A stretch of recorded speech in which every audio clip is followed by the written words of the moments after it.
the other section because there's only one person here, but I'm sure that you'll get over your hurt feelings quickly. I wanted to talk a little bit about this week's assignment. Oh, we got okay, excellent. So the attendance has doubled in just a moment.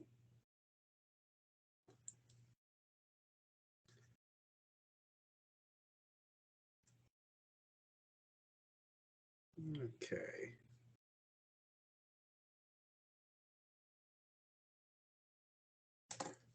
All righty. Now, have both of you read this week's module at all? Start reading it? Okay, excellent. Then that'll hopefully give us a little bit more to talk about. This week we're going to start, the next module is going to start talking about some specific artwork. And this is like the third time that we visited this. And I wanted to go over this again because these are really important tools to have. That was doing.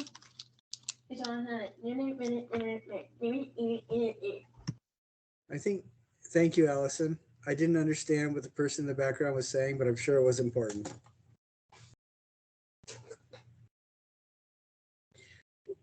These tools of artistic critique are really important, not just for art, but for everything that you do in your college career. Have all of you had, are all of you in degree programs, or are some of you still trying to sort out what you want to do? Okay, it really does not matter what your classes are. What we're talking about with these tools of artistic critique will apply to everything. Let's see, okay.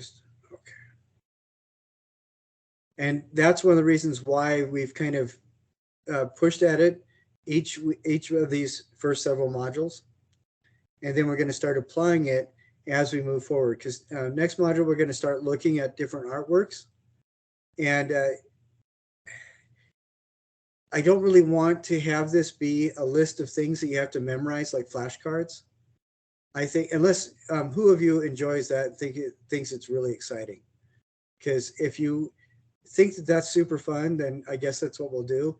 But I think it's mind-numbingly boring sometimes. So what I want to do is guide you in the use of some of these tools so that you can use them moving into the future with all the classes that you take.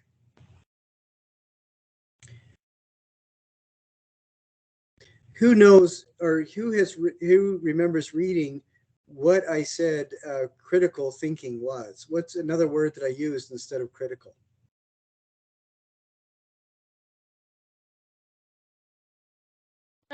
Intentional? Yes, very good. Thank you, Megan. When we are, well, let me back up just a sec. Several years ago, the Dalai Lama, do you guys know who the Dalai Lama is? The Dalai Lama is an international superstar in spirituality circles. He's the leader of a particular sect of Buddhism and is a Tibetan. And he is one of the nicest people in the world. In his personal belief system, he has lived several lifetimes, and each lifetime after dying, he chooses to come back to Earth again just so he can help other people live their lives better. And that's how he feels. That's what his personal belief system is. And I think he's a really remarkable person. But he was asked once, what is the single greatest skill that people alive today need to develop? And he said, critical thinking. And what Megan said is exactly right. Critical does not mean hurtful. It doesn't mean trying to pick out flaws. It doesn't mean trying to break anybody's feelings. It means very specifically intentional thinking. We are thinking on purpose. And that's why it can apply to each of your classes, each situation that you find yourself in. On that page, Tools of Artistic Critique, towards the bottom, you see a list of vocabulary words. And we will most likely have quizzes about some of those words. But what I want you to do is go back, refer to that often, and start using those words as you describe your art to other people and as you describe the art that you encounter. Not just the art, but you can use those words also and adapt them for other circumstances as well. For example, one of the descriptors in the tools of artistic critique is visual rhythm. What other things do you encounter also have rhythm of a sort? Music, of course, so we won't talk about music, but biological processes have a rhythm. Math has a rhythm. Now, I know that may sound kind of odd, but how many of you understand automatically start going through a process of following directions when you encounter a math problem? You know the order of operations. Yeah, exactly. You know the order of operations. You start following it through. You see pattern in the way that the math is laid out, and you use pattern as you go through the process of resolving it. How many of you are into coding? Do any of you do computer science stuff? Or biology? Or chemistry? Or engineering? All of those things, yeah, all of those things have rhythm in them. And when the rhythm is off, you know you need to examine it more closely. And when the rhythm is really smooth and going the way it should, you know that things are flowing nicely. And this parallels the use of rhythm in the tools of artistic critique. When we talk about visual rhythm, we're talking like you see over Megan's shoulder, all those images that are on that wall underneath the top bunk bed. Would you say that that's a certain specific visual rhythm? Yeah. And Megan, can you lean over just a little bit again? You see how all the rectangles are about the same size? And some of them are horizontal, some of them are vertical. So the visual rhythm kind of riffs on itself, changes a little bit so that it's a little bit more interesting to view than if all of them were the exact same shape, lined up the exact same way in just a horizontal row. So it's an application of rhythm, visual rhythm, as well as playing on that rhythm to provide visual interest. But that's just an example. That's not what we're really here to talk about tonight. Have you guys had much of an experience with, other than that very first conversation we had in the discussion, the first assignment, have you had much experience, opportunity to use those tools of artistic critique yet? How many of you did the quiz? Okay, so you all have had a little bit of experience doing that. Just going through the process of the quiz, what did you think about, or do you have any observations about that process, about some other things you thought about that last question on the quiz asked you? What were some of your observations just going through that initial process of our tools of artistic critique? Did that process change your mind about how to look at things? Or did it expand your mind how to look at things? I think it opened up my mind to details in the little things. All right, excellent. It's amazing how much we see that we don't really pay attention to, isn't it? Have you ever had the experience, either directly or with somebody in your family or a roommate, where you ask them to get something, or you're tasked with finding something in the cupboard or the fridge, and you simply cannot see it until somebody else comes up next to you and points it out, and you feel like a doofus? Anybody had that? There is an experience, and I don't know if this is how true this is because I haven't found a direct citation for it, but I've heard this referenced several times. After Christopher Columbus brought his crew to the Americas, the Spanish monks came in, did a lot of language translation, and interviewed a lot of people to make something of a history. Who knows how long it took for the 3 ships Columbus was directing to make landfall after they sighted land.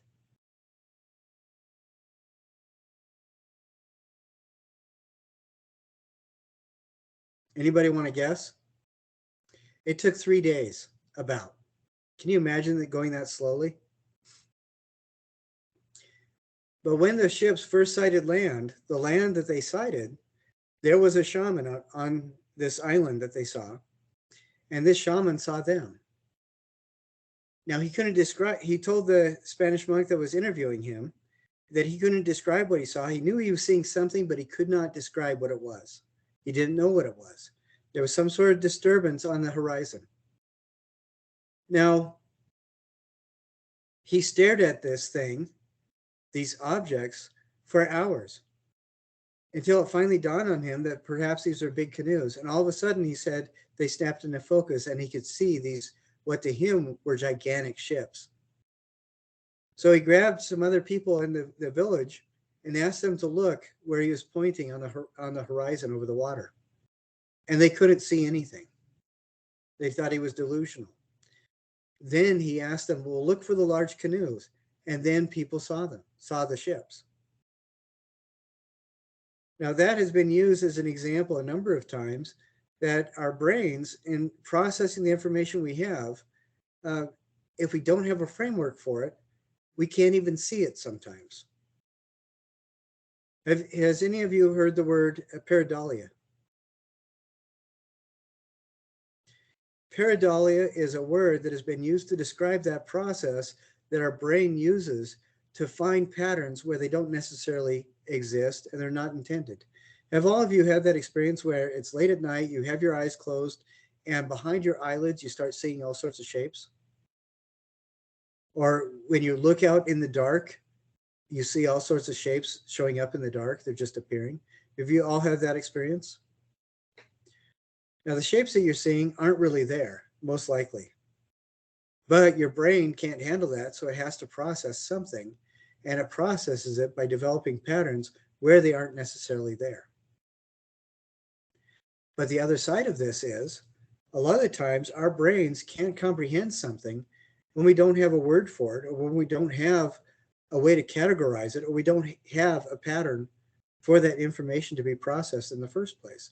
I think that's one of the reasons why we can't see that object in the cupboard or the refrigerator until somebody comes up next to us and points it out. When my dad was young, and this was ages and ages and ages ago, he would earn money in the backwoods of Montana by hunting for jackrabbits, because jackrabbits were just a blight on everybody's crops. When he first started, he was hopeless. He could not find any. His dad took him out. His dad had him look at the rhythm, the visual rhythm of whatever environment they were in. If it was near a cornfield, if it was near a wheat field, if it was near a forest or a meadow, he could start. He had my dad start looking at the patterns of the growth of the plant material, and then he had him look for everything that didn't fit in the pattern. And my dad said it was like magic. All of a sudden, he could see the jackrabbits.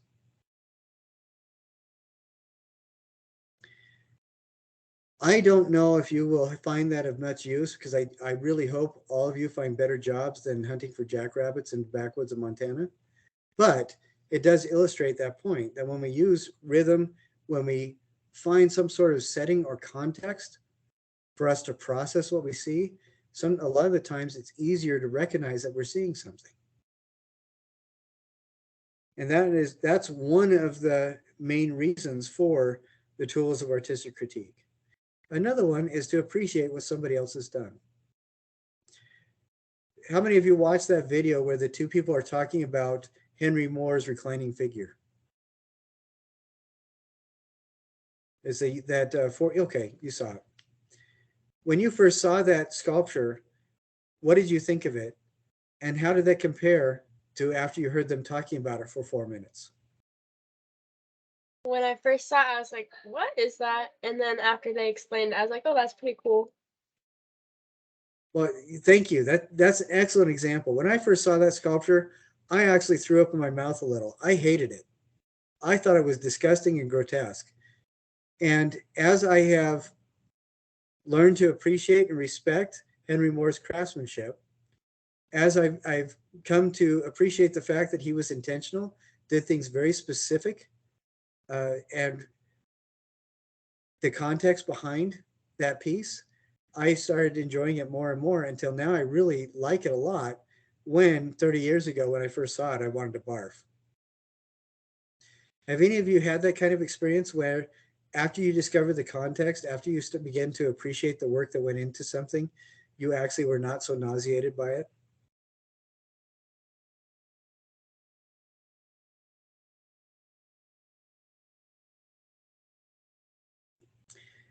The exercise for this module is you will be going through the steps of artistic critique with somebody else. So I recommend, if you're going to be talking to somebody on the phone or in front of you, either print these out or have them on your phone or your computer. So you have a nice forehead, Kendall, so that you can so that you can reference them as you are talking to the individual.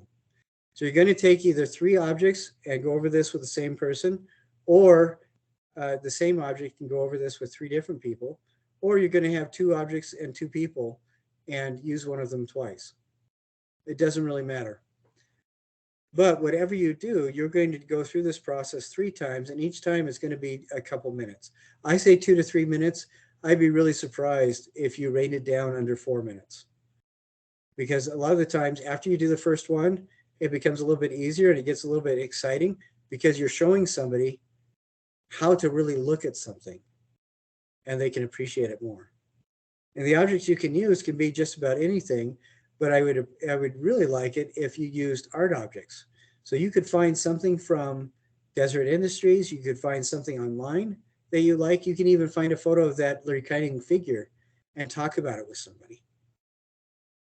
But one of the important things about this is before you start with the person, you ask them to remember their initial impression and not to say anything to you, but at the end, let you know how your discussion of this object or this thing has changed their mind about it, if it changed their mind.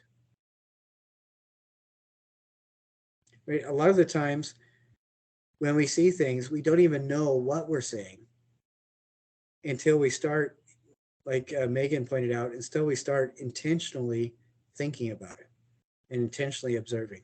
And that's what artistic critique is all about, using intention to think on purpose as we describe, as we look at, as we think about what the artist intended. Right, I am going to give an example with an object that I have here in my just delightfully antiquated studio. And this object, we're going to go through each of the 4 steps, and I'll give you an example of it. And I want you to think about your initial reaction to the object, and then at the end, I'll ask you what you think about it now. All right?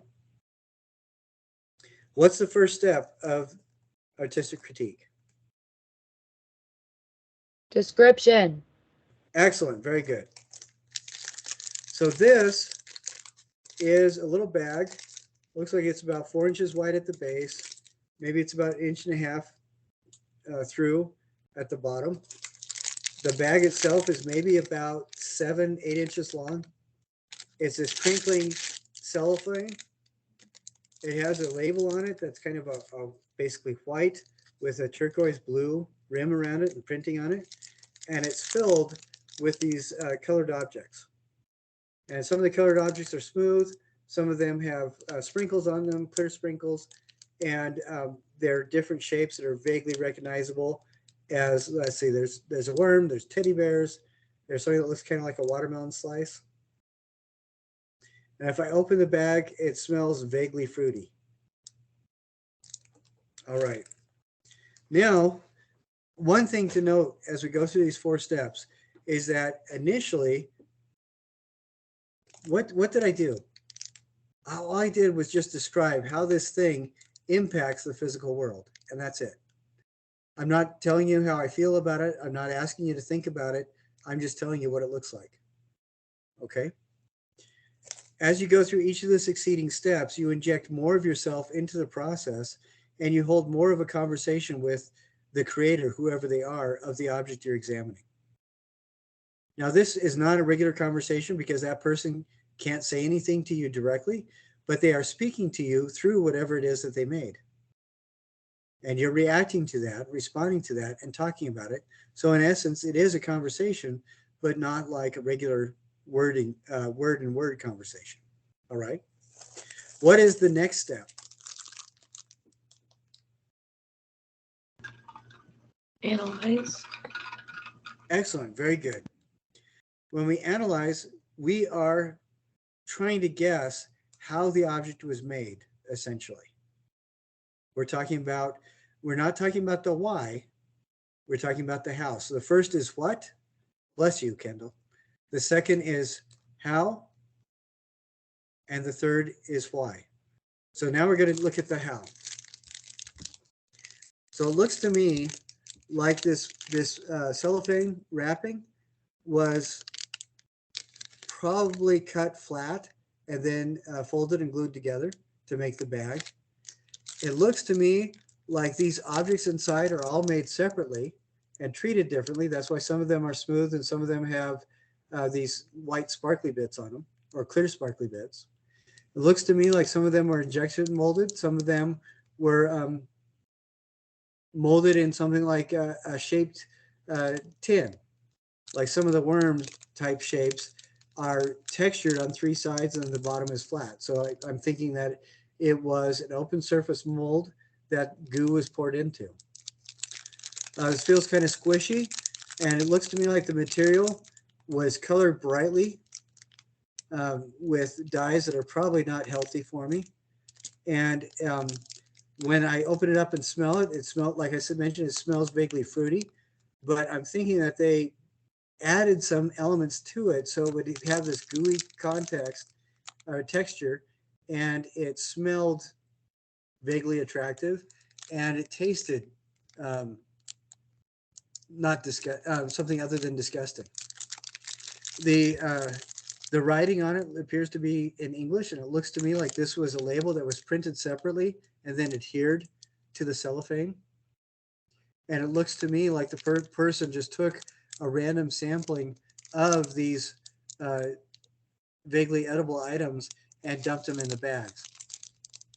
Okay, so I just described the how, and I'm guessing. I have seen the how it's made videos on YouTube, so I'm kind of guessing from that, but I'm still just guessing as to how it is. But I'm not talking at all about the artist's intent, really, am I? Now, what's the third step? Interpretation. Interpretation. Excellent. Now, this is where I'm injecting a little bit more of my imagination into the process. The artist or the creator is not with me, so I'm just kind of guessing what they intended. Now, the context for this item is it's in a gas station about halfway between St. George and Salt Lake City. So, and it's on a highway. So I'm thinking that the context is directly related to the fact that it is in a gas station, and perhaps the artist is using bright colors to attract your eyes. The label is very clearly printed describing what's in it, and it has this blue on the outside that looks vaguely professional. So I'm thinking that perhaps the label and the context are designed to attract your attention. It's in a sealed bag, so I'm thinking that whoever created it wanted you to trust that the contents would be consumable. There would be a much different perspective if these things were just laid out on a tray so that everybody with sticky fingers and a wet mouth could come by and slobber on them. But that isn't the case. This is in its own packaging. Now these do, with the bright colors, just like the little bits in a fly's eye. As a tired driver, I'm attracted to these brightly colored bits. So it looks attractive to me. And because it's a gummy mix and I know it's candy, I'm thinking that perhaps the artist's intent was to attract your attention with bright colors, attract your trust, or buy your trust with the professional packaging, and invite you to perhaps partake of this that you know is going to be somewhat distracting or even enjoyable chewing on for the rest of your drive.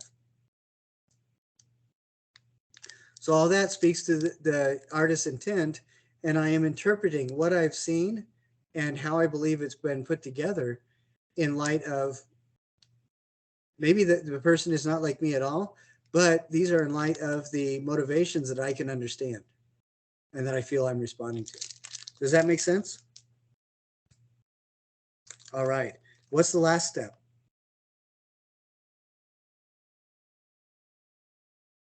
How about you, Leah? For evaluation.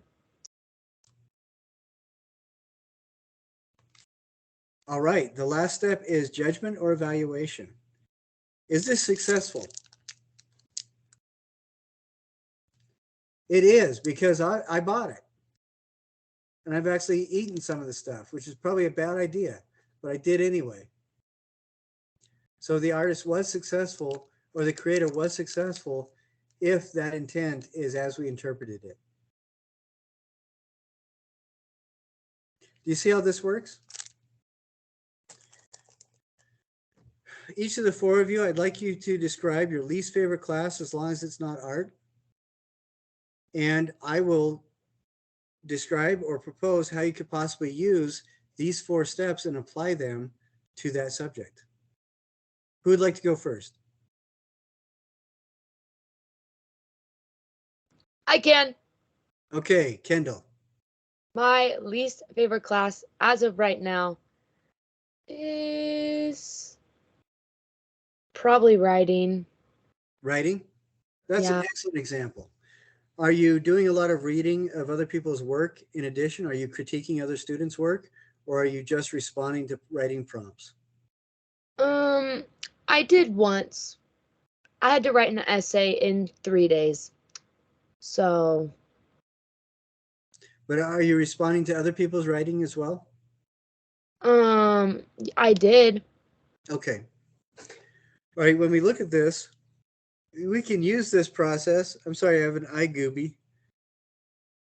We can use this process to evaluate our own work as well as that of other people. And I will give an example of just how I approached an essay that I wrote. After I finished it, I looked at it. And what I was looking specifically at was just the descriptors. How did it impact the physical world? How long was it? What kind of language did I use? Did I use a college level vocabulary? Did I use a simpler vocabulary? Anybody want to hazard a guess as to the age of vocabulary that most popular writing today in North America is written for? It's written for somebody who can speak at a 12-year-old level. What do you think about that? But so, and maybe I would look at how long are the paragraphs? What kind of allusions am I using? Am I using similes and allusions? Am I being just technically descriptive? Am I following the parameters of the assignment? Are my paragraphs well structured? How many words did I use in each sentence? Those kinds of things. And all of those things are completely valid ways of examining something. For your assignment in writing, probably the most important of those are, first, how did your writing meet the parameters of the assignment? You know, how long was it? How was it structured? Did you use proper grammar? That kind of a thing. Now, second, if we analyze it, how do we put it together? Did we put it together so the ideas flow? Is there a rhythm that you can feel as you're reading it? A lot of the times, what makes writing good or bad, and I'm using air quotes even though you can't see my hands, is how the individual reading it responds to the rhythm. Because if you have a really good flow for the first third of your essay, and then it's really choppy in the middle, and then you return to the flow, somebody's going to respond to that without all the positivity they could muster, because that rhythm that they came to expect was taken away from them. The third, interpret. Are we showing whatever the potential reader of this item is, Are we showing that we understand what the parameters of the assignment is? Are we expressing our views or our perspectives or the parameters of the assignment? Are we expressing them in a way that can be understood and communicated well? Or if we're reading somebody else's work, do these things apply to them? Do you think you could understand the essay a lot better if you could actually talk to the person in person? And then the fourth is, that's when you start thinking, okay, was I successful? Did I actually follow the parameters? Did I use proper grammar and structure? Are the allusions that I'm using flowing together? Is the rhythm that I've established in my writing, is that flowing? Does it feel good to read? All right, so that it applies to that. All right, who's next?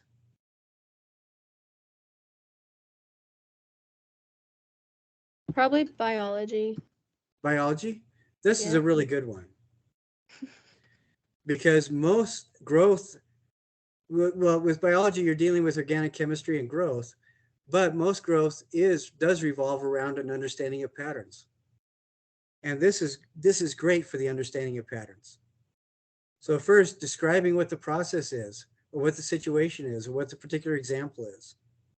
Is this an organic chemistry situation? Is this an animal situation? Or is this an overall growth situation? Is this a process? Are you dealing with the parameters of enzymes, for example, and how they work, or how they're produced, or how cells individuate? So describing what the situation is to begin with, describing what the setting is in the context. And second, analyzing it. How do they fit together? How are these processes related? You know, what comes out, what comes before, what comes after? How do they fit? And the third is there an overall why? What do they lead to? Is there a solution? Is there a result? And then the last is your understanding accurate? Does it seem to fit? Does it feel like it reads together? Now, I'm using a lot of words like rhythm and read where they don't necessarily directly apply, but from your nodding, I'm hoping that you understand what I'm getting at, what I'm describing. Does that seem to fit? All right, who's next?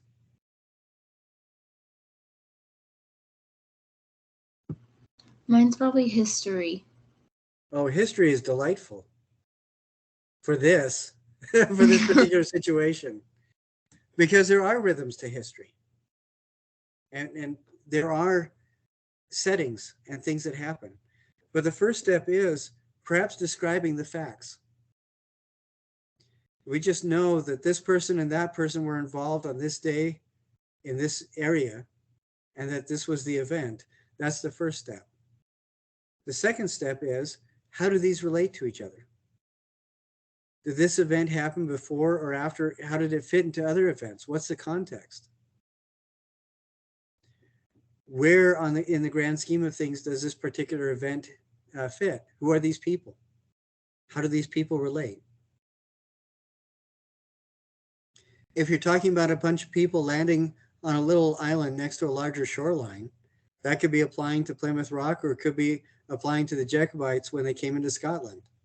And they're two completely different events, and it depends on how you understand the context and who's involved, even though the facts are very similar. Third is, how do we interpret? How do they fit together? How does this fit into a larger context?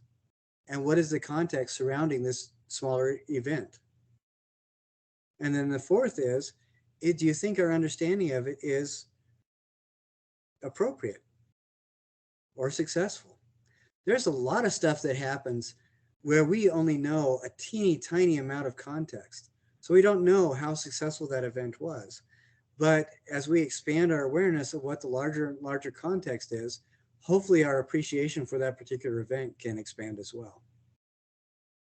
Like, for example, if we talk about powerful women in Egypt, usually we're thinking about perhaps mothers and wives. But you know who the most powerful person in Egypt was? Arguably, Queen Hatshepsut. She was a woman. When her husband died, She had herself declared a man while everybody was reeling in shock from his sudden death. She had herself crowned pharaoh as a man, and shows her flat-chested with a beard in the historical record. And then after people got used to that idea that she was a man who had been born a woman, she declared that for this reign, the pharaoh would take on the body of a woman. And until her son came of age and could rule in his own right, she, for the rest of that reign, was a woman pharaoh and one of the most powerful people in Egyptian history. After her son consolidated his forces and was able to establish himself as an intelligent adult that could make decisions on his own, she declared that her reign was over and that he was the successor of his father and his mother, who was also his father. Think about that for a second. And she became a priestess and retired and lived out the rest of her days as the most powerful spiritual leader in Egypt. Now, if we start with just that description, a woman wearing a beard or a woman who is in charge, it doesn't give you the full picture at all. When we add context and we start talking about the how and the why, then it starts fitting together a little bit better. All right, Megan. Is that, and Allison, does that seem to fit? How about you, Megan? Intro to exercise science. Oh, well, I'm sorry. That doesn't fit. No, it does. It does as well. We can describe what the processes are. And I think that this is a particularly good one because we can describe this particular events or exercises or processes that you undergo. Then we can see how, like what muscle groups they affect, what systems in the body they affect, and how they affect them. And then we can examine the context of them. My wife is a massage therapist, and this works particularly well there because she doesn't just do massage. She works with people that are recovering from chemotherapy and surgery so that their body systems can get back into balance. And she uses that kind of information, not just doing things, but understand how the things are done and then why they fit together to help that all relate. And then at the very end, you can ask yourself, are these processes effective for what they are supposed to be doing in that larger context? Does that seem to make sense? So can you see how these steps of artistic critique, with a little bit of tweaking, we can apply them to pretty much any context where you are required to do some intentional thinking on a subject matter? So I want you to think about this because as we go in the future, we will need this bag of tools, this set of tools to better appreciate and understand what we are coming across as we move forward. I don't want you guys to just look at art and memorize what it is that you're seeing. I think that for most people, I think that's incredibly boring. What I would like is for you to see something like the Grand Mosque of Mali and appreciate the work that went into it and appreciate the context of the design and why they used the materials that they did and how they assembled it and what that object means as a site of worship, but also what it means as a record of a people's identity. So not just a thing to memorize and to know dates and figures and times, but also something to appreciate. So as you do the project for this module, what you're going to be doing, like I said, is applying the tools of artistic critique in 3 different situations. And you can print that out, have it on your computer screen. You can do this with somebody, FaceTiming, Zoom, whatever, or you can do it with your roommates or a family member that can't run away fast enough. Doesn't really matter. But I just want you to do it 3 times. And like I said, you can do it 3 times with the same person and 3 different objects.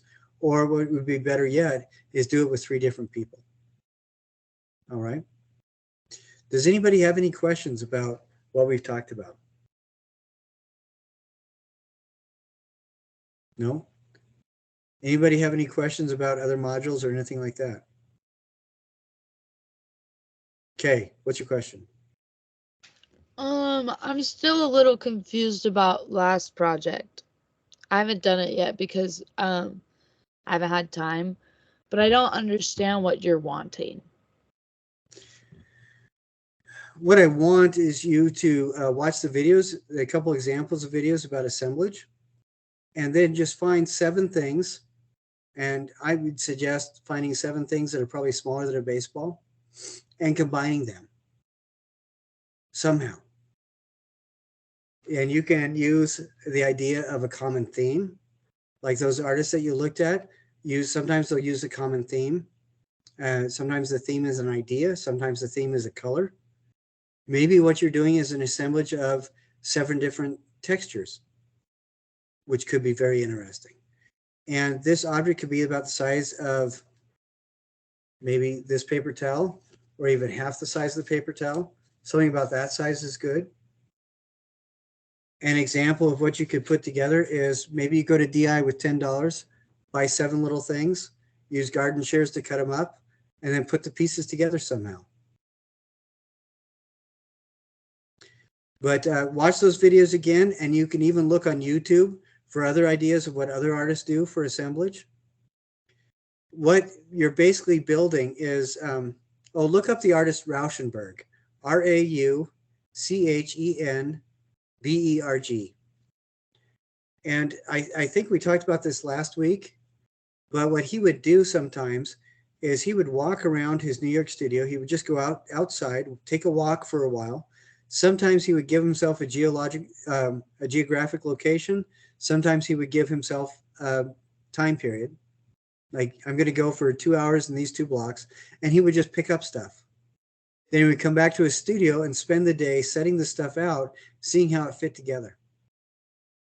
And one of his seminal works is this huge, it looks like a big massive garbage on it in a tarp, but it has a taxidermy goat sitting in the middle of a tire. And when you look up Rauschenberg, you'll find that image online, you'll see exactly what I'm talking about. And what he's doing is providing a new context for everybody's junk, and just asking you to think about that. Not necessarily making a judgment call about people throwing away random junk, but how can it be recombined? Does it look interesting when it's recombined? Is it worth recombining? Sometimes it's not. And sometimes his artwork makes you think, yeah, that was not, oh, very good. Thank you, Allison. You see that? The goat in the middle of the tire? So when you look at, yeah, it's kind of unsettling when you first see it, isn't it? But this is the kind of thing we're thinking of. You can do it so that maybe you're applying different things that are the same colors or similar colors. Maybe you're looking at things that have to do with bears. Maybe you're just putting completely random things together. A friend of mine runs an antique store, and he comes across random crap all the time. And he will take the random crap, put it in a box, and then every once in a while he'll get out a cigar box and just put these random things in it, fit it around, and give it a real wild title. And sometimes the title, the more, I'll give you guys, do you want to know a secret of the art world? If you guys want to be a professional artist, do you want to know a secret? You can't tell anybody. Sometimes the title is your best article of attack. You give a weird title to somebody, something that you've made, and you say it with confidence, people have no idea how to respond, and they think you're a super genius. Some titles would be No More Rabbits in the Backyard, Please. Balloon Animal Number 7. Last Ship in the Fleet. Cogitation Number 4. All those are just random titles, but if you say them, if you put them on something and you say them with conviction, everybody will think you're a genius. Do you know why? Do you want to know why they think you're super smart? Because it's obvious that you know something they don't, and it's intimidating. That's what the secret is to good art. That's really not, but it is a good secret. It's a good tool to have. Who has the initials JJ? I see that on our I meeting, but do. okay, what's your name? Jessica Johnson. Jessica Johnson. Okay, what is your least favorite subject other than art? Presently is probably nursing assessment. Okay, wow. I think that might be a little bit of a challenge. What kind of projects do you have to undertake in your class? Primarily, I have to go through each of the different systems, body systems, and do a full assessment on each one. Okay, so real light Sunday afternoon kind of stuff. Exactly. That sounds like it might be just a little bit a teeny weeny bit intimidating.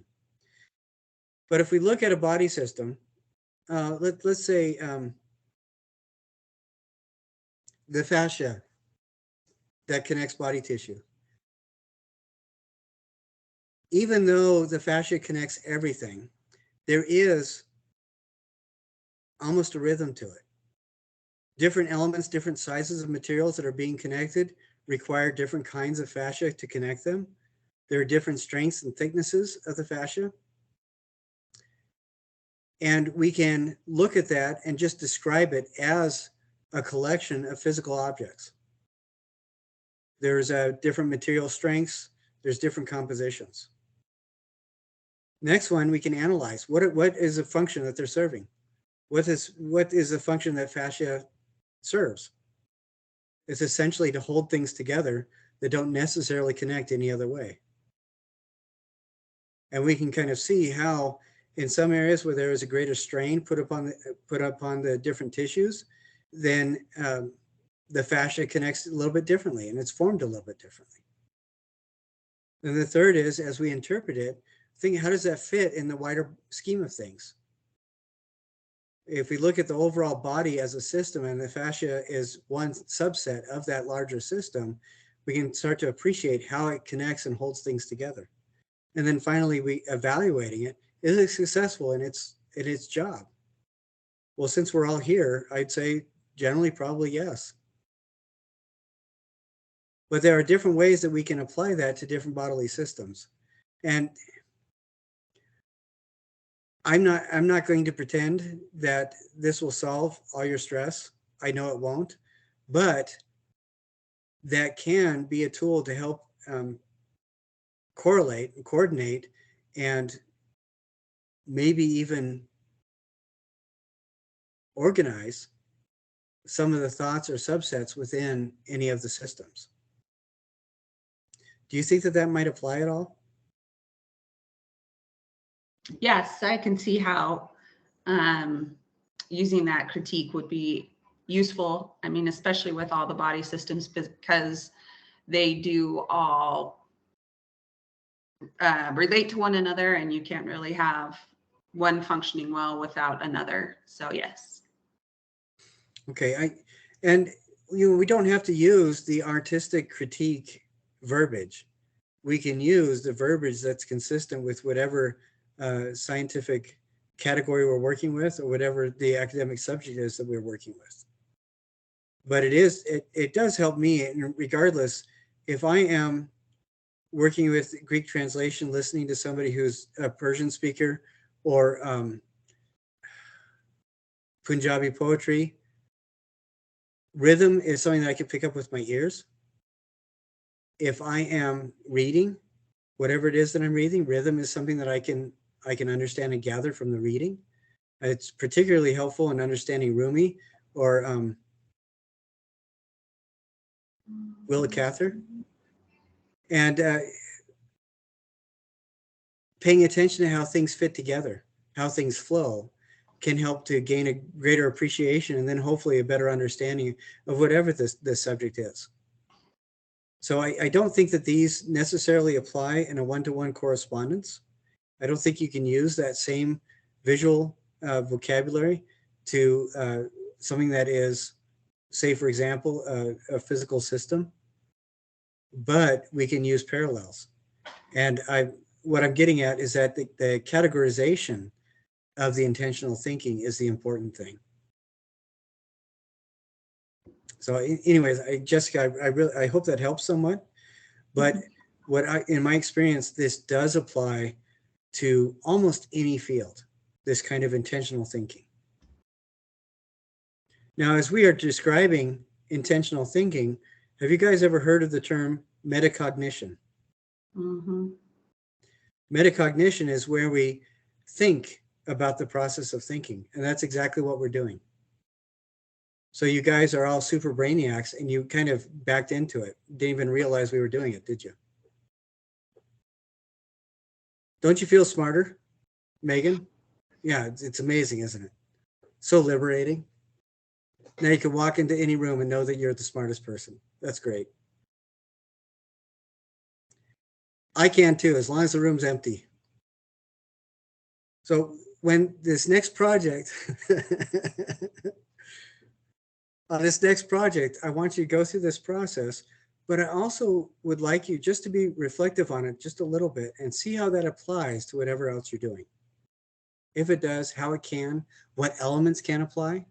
Look at those vocabulary words that are used as descriptors and evaluators in the tools of artistic critique page. And think about how you can tweak that vocabulary, see what's more appropriate to your writing or to the science that you're examining or the systems that you're understanding or the history that you're looking at. All right. Any more questions? We have gone about 10 minutes longer than I had hoped to, but I really enjoy hearing the sound of my own voice because I think it's very soothing. So that's why I kept going.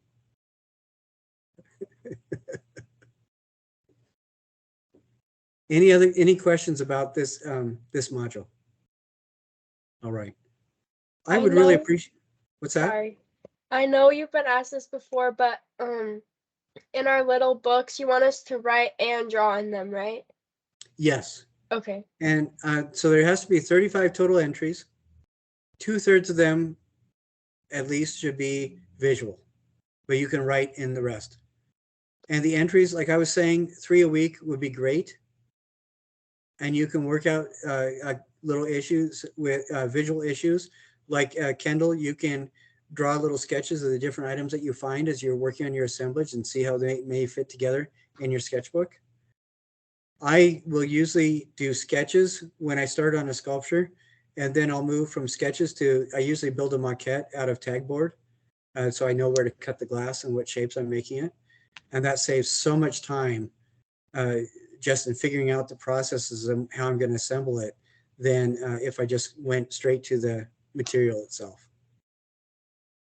So yes, to Allison. go on to that. So I make posters a lot. Anyways, so does it have to be just for this class, or can I use just it as a place? Because I draw on a normal piece of paper anyway. So can that be part of the sketchbook entries as planning and sketching things out, or does it have to be for this class? You can absolutely use it for any class you want. Okay. Now, if you're taking an art class where in that art class you're required to keep a sketchbook just for that art class, then these can't overlap. But when you're designing your posters and stuff like that, work out the balance and rhythms in your sketchbook. That would be perfectly fine. That is actually a wonderful use for it. So yes. Any last questions? All right. Is everybody happy, or at least not thoroughly irritated? Excellent. All right, you guys, I will talk to you next Tuesday. You guys have a wonderful week. Bye. Bye. Thank you. You're welcome.